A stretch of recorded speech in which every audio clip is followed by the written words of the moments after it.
je ne sais pas si quelqu'un pourrait expliciter l'enracinement dynamique. Si quelqu'un dans la salle peut l'expliciter, justement parce qu'il a théorisé ça et je trouve que c'est une belle formule.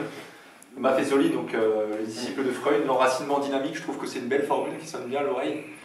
Et je trouve que cette synthèse entre l'enracinement et le dynamisme, un peu, c'est pas exclu. Mais on n'est pas dans la théorie. C'est un oxymore. On est dans l'écosphère. Ouais, mais je trouve que c'est une belle formule qui pourrait résumer. C'est une vraie question, mais c'est, par exemple, Ernst Bloch donne une autre proposition contre celle de Maffesoli, qui est celle de l'utilisation ou de la prise en compte des réserves non contemporaines dans une société, c'est-à-dire de qu'est-ce qu'on fait de l'archaïque dans une société et comment on en fait un facteur de transformation.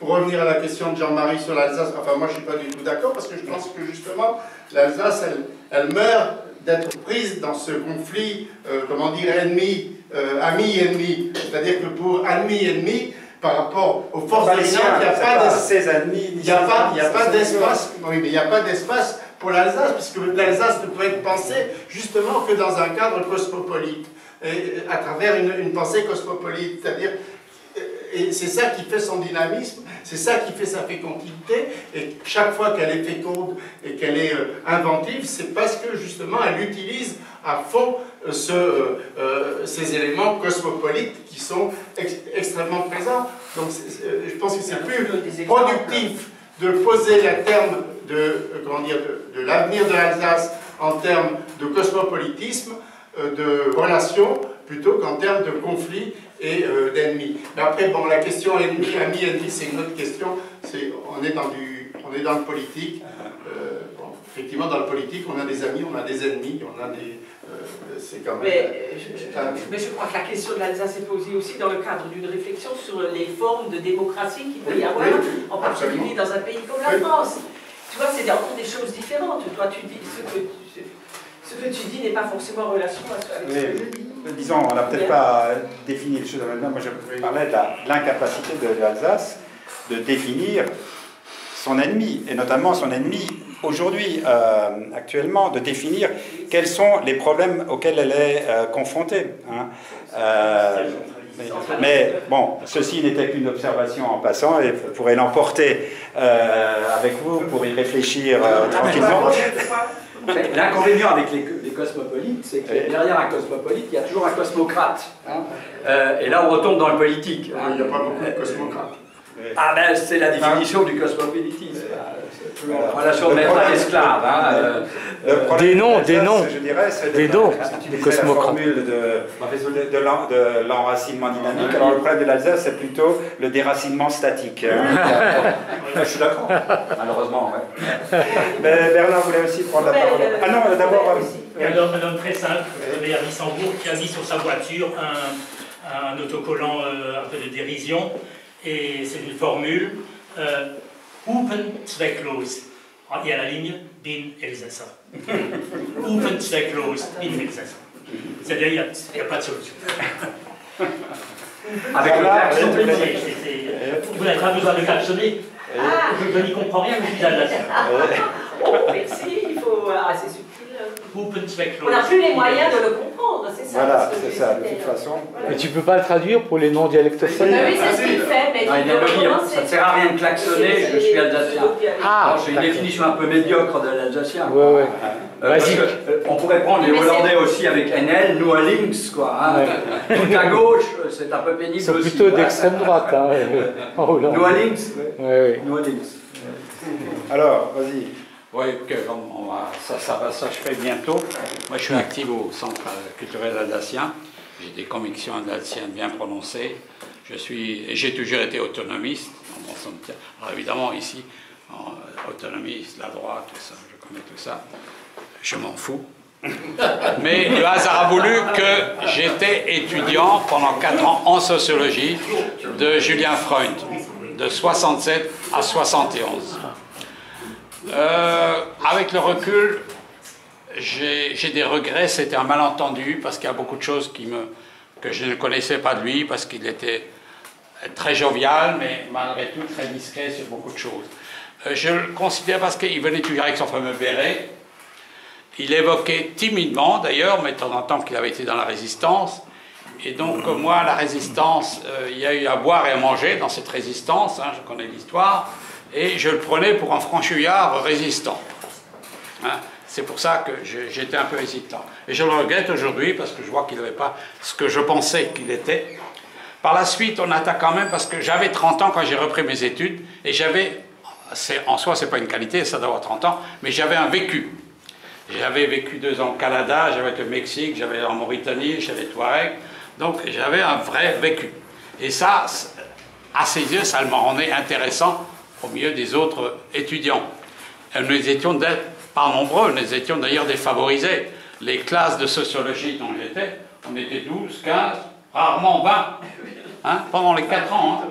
Hein, j'ai fait les maîtrises. D'ailleurs, la maîtrise, c'était pas mon travail, mais j'en suis pas fier. Je pense qu'il me l'a plus ou moins accordé. Il était mon patron pour le travail de maîtrise, parce qu'il m'aimait bien, voilà, tout simplement. Mais c'était ce qu'on appelle en allemand ou en alsacien un Respect-Person. Hein, une personne à qui on a du respect par sa présence même. Il a un certain charisme. Il était le côté jovial, je sais, bon vivant. Je crois qu'il a contribué à un œuvre que je n'ai pas sur la gastronomie alsacienne, il me semble. Je ne l'ai jamais lu. Dans Saison d'Alsace. Oui, je ne le savais pas. Alors, donc, je veux simplement dire que qu'est-ce que ça veut dire. Bon, donc on a suivi des cours d'initiation, et c'est sûr qu'il était un peu en décalage par rapport à l'ambiance qui était très révolutionnaire. Pour donner une idée concrète, en première année de sociologie, où on était censé avoir l'initiation, les grands ancêtres, Durkheim et tout ça, eh bien, on a passé un trimestre sur la conduite de Madame Groens, chez CLV1, paix à son âme, jolie femme d'ailleurs, j'avais 30 ans déjà, je voyais. Eh bien, on a passé plus de 3 mois à disséquer le manifeste du Parti communiste. C'était ça l'initiation à la sociologie, en France. Hein, donc voilà, donc c'était vraiment pour donner l'envie. Et lui, avec son passé, on sentait bien qu'il était réticent à tout ça, Julien Freud. Mais dans ses cours, il est un bon pédagogue, il essaie de nous apprendre. Il nous a fait beaucoup de fois, il a parlé de nous introduire à la polymologie, hein, Boutoul. Il a fait venir Louise Weiss, la journaliste qui était une personnalité. Il l'a fait venir 2 fois à nos cours. Donc, il voulait nous apprendre des choses, il était un bon pédagogue. Hein.